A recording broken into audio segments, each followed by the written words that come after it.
Hello, I'm Maria Hall Brown, and this is LA Currents. Well, today is a very special day because we have a very special guest. She has served in Congress for over 3 decades. I am delighted to be joined today by Congresswoman Maxine Waters. It is such a thrill to have you in studio. Thank you for taking the time. Thank you. I'm delighted to be here. 15 terms in Yes. Congress. I mean, just the changes, the drama, Yes. the camaraderie and the Yes. fights, all of that. Right now, what is going right and what is going wrong? I have seen the work of a Democratic administration, a Republican administration, and now we're in a very different time.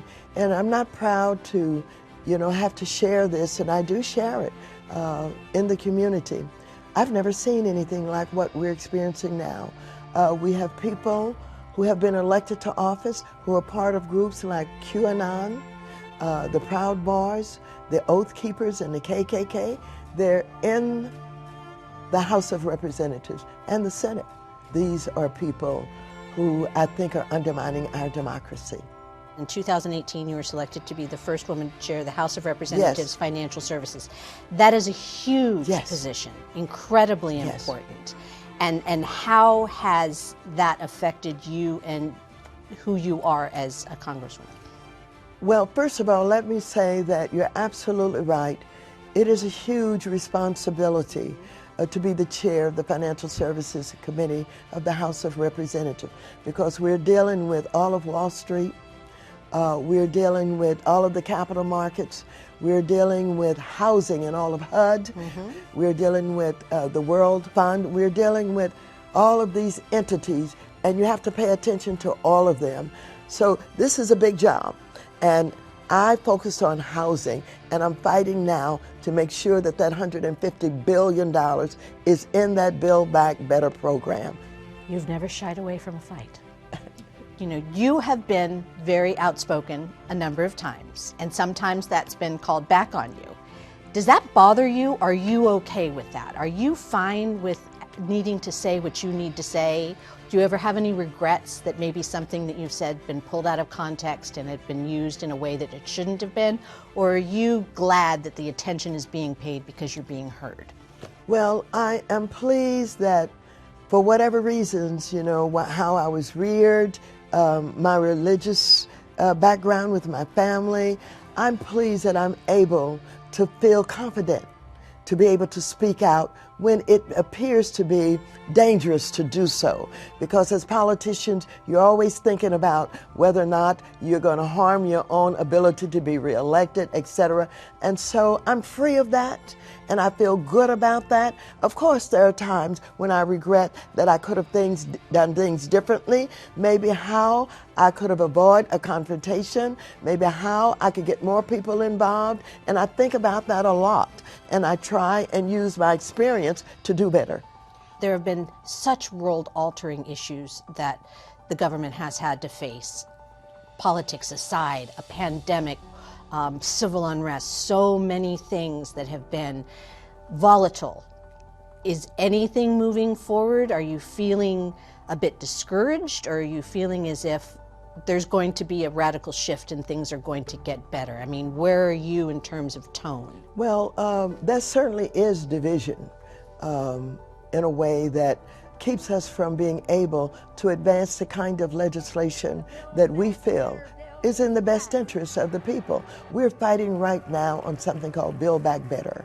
And Build Back Better is a kind of continuation of the CARES program and the American Rescue Program. When this president came into office, he had to work very hard and very quickly to make sure that we had the masks that are needed during this pandemic, to make sure that we had the testing sites because we had very few, and to make sure that vaccination was available to all that we would want to try and help get vaccinated in order to deal with the pandemic.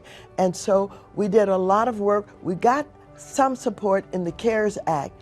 And then following that, because of the leadership of the former president, who basically had not embraced the idea of wearing masks and people getting vaccinated, that there were people who were discouraged and what we call vaccination hesitancy. We had people in the black community who did not want to get vaccinated because they referred to some experimentation that had been done some years ago. We've overcome a lot of that with a lot of hard work.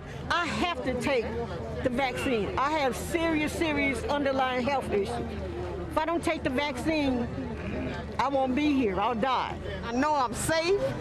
I feel like I'm gonna live now. Now, we're finding that the division is hardening. For example, there is a group working with some of the members of the House of Representatives who have organized just to organize against vaccinations and masks.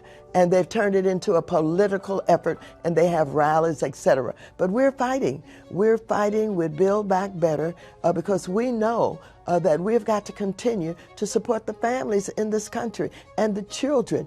Many of our residents lost their jobs, businesses closed down. Many of our mothers had to stay home because the schools were not open, and they had to learn to do distance learning. We had to help with the unemployment. We subsidized unemployment, put a little bit more money in that.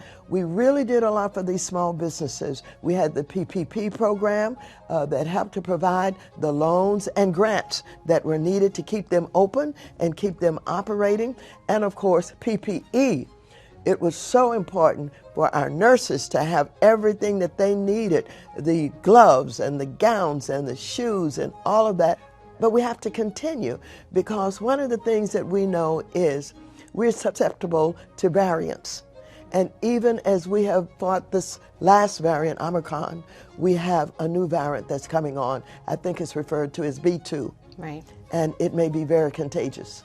Along those lines, though, with the crisis and the drama feeling slightly as if it's behind us, the economic aftermath of all of these programs is sort of being felt as well. So how do you get the messaging out that this is a period of transition and not a period of complete downturn in the economy? Because I know that that's, once the drama's passed, how do you explain to that, yes, interest rates will go up because we need to rebalance. Yes, there will be some costs that are elevated in order to help pay back. How do you get the messaging out so that it's not a ricochet in the other direction? Well, it's very hard. Yes. Because when people go to the grocery store, the prices have very much increased. You know, I always use bacon as an example. It is $1 above the normal price of bacon. Right. And so this is throughout, you know, our grocery stores. Gasoline, up over $6 in California, and I think the median in the country is 4.5 or something like that.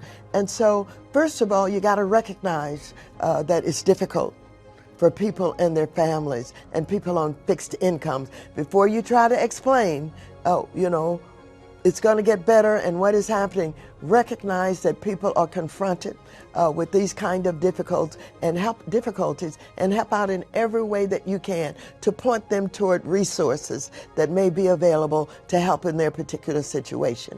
We must work as hard as we can to get this economy back in a way that people can have a decent quality of life with the earnings that they have.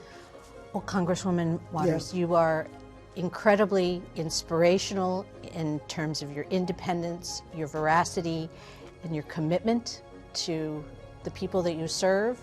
It has been an honor to have you sitting here with us, and I cannot tell you how much I appreciate getting to know you more, and I cannot say how much I wish you all the best. So thank you for everything. Thank you so much. You know, we could do this for a couple of hours. We should. Let's do it. All right, well, we'll do it again then. Thank you. I enjoyed being here with you. Thank you. And that's a wrap on this LA Currents.